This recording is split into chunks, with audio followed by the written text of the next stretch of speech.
Well, just a reminder where we are here. We're looking at Elecraft K1. This is serial number 779. This is the one that has, as you can see here, the 4-band module and the ATU. And it's the one that I tuned up using only background signal noise on the 4-band module. Well, then I said I would come in and tune it up using the transmit. So I went and printed. By the way, you can't get this on the Elecraft website, but it is available online, and I hope the site was reputable because I downloaded their PDF and saved it. Anyway, you can get the KFL1-4 4-band filter board instructions online if you go Googling around and find them.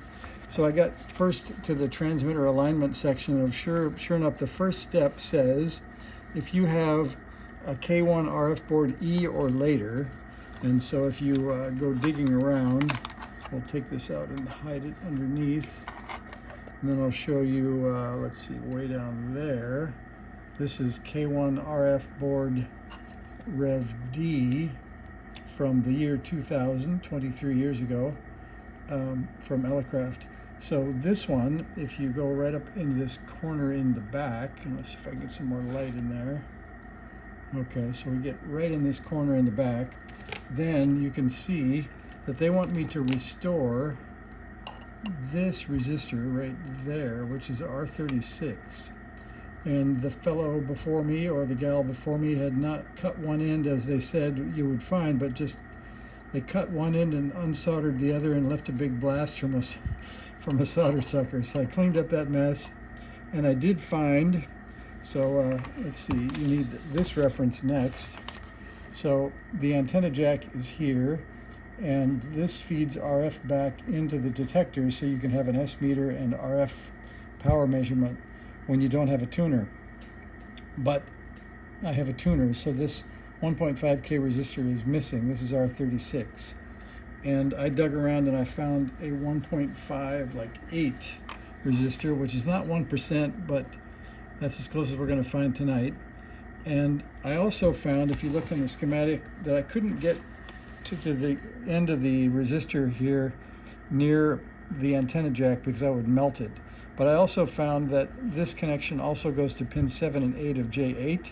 So all I needed was this connection, which is, oh, I'm not showing. Sorry about that. Let me zoom back a little bit. Okay, so the antenna jack comes here, goes through R36, and then this voltage divider feeds a diode that measures the RF.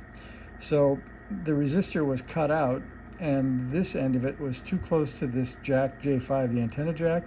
So I realized, wait, it'll go all the way up here to pins 7 and 8, so I can run a resistor lead down the hole and solder just to this end, the joint with, or the junction of R37. So you can see that on the board is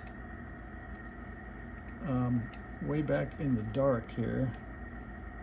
We can see it. This is R37 way back in that corner. This is, pardon me, R38 used to be there to there, and you can see that's really close, and somebody else has already burned the jack trying to get there, so I decided not to do that.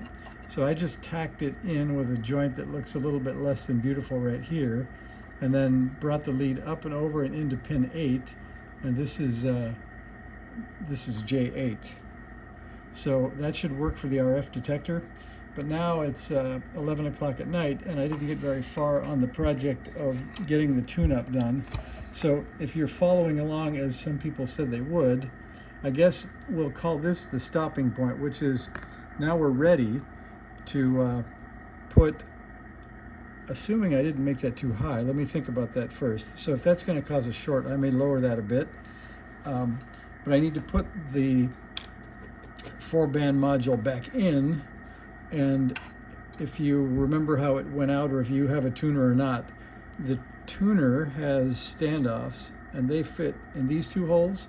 So the only screw you need to put in when you put in the 4-band module is this one, and that goes into this standoff here.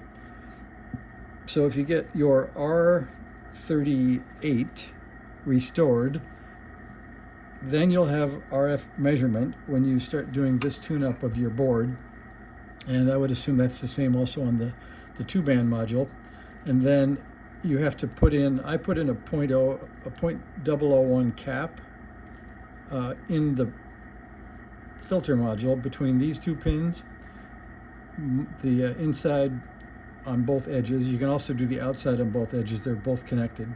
You can use a wire if you want to, but I had a .001 and that seems fine to take RF from one pin to the other. So that's what I used.